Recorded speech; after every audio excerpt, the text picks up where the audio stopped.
We're back with NBC News In Depth tonight, an exclusive investigation into yet another religious organization hit with sexual abuse allegations. The Jehovah's Witnesses have settled 9 lawsuits alleging church policies protected men who abused children for many years. In settling, the church did not acknowledge wrongdoing. Now, evidence has surfaced that leaders did know about some of the men, but apparently never informed authorities. Our senior investigative correspondent, Lisa Myers, has our exclusive report tonight in depth.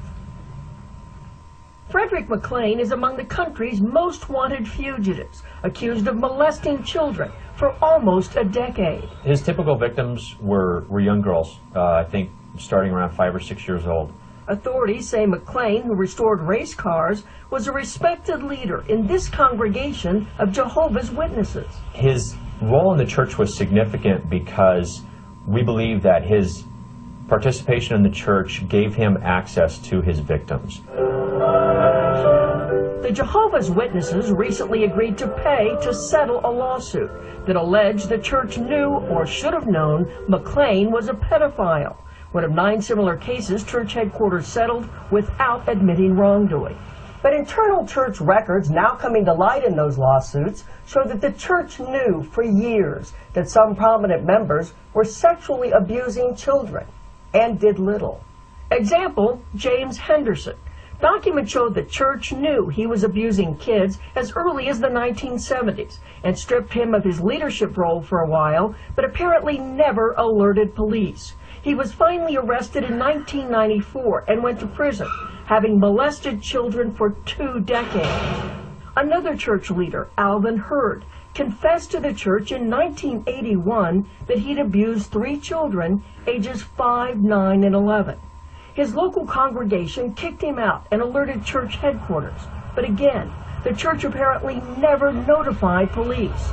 Hurd, now in prison, admits he molested other children until 2003. The policies and procedures enacted by Jehovah's Witnesses protect pedophiles rather than protect the children. Barbara Anderson, a former Jehovah's Witness, is an outspoken critic of the church on this issue. She says the church prefers to keep an abuser's confession confidential, treating abuse more as a sin than as a crime. They do not report child abuse to the authorities unless it's mandated by a state for the clergy to do so. The church declined to speak on camera, but in a statement wrote that it does not condone or protect child molesters, that cases within the church are rare, that members have the right to report the crime to authorities, and that church elders comply with child abuse reporting laws. But not all states require clergy to report child sexual abuse. That means some abusers get caught only if victims finally come forward, like Frederick McLean's accusers, who now want this alleged molester taken off the streets. Lisa Myers, NBC News, Washington. We're back with NBC News and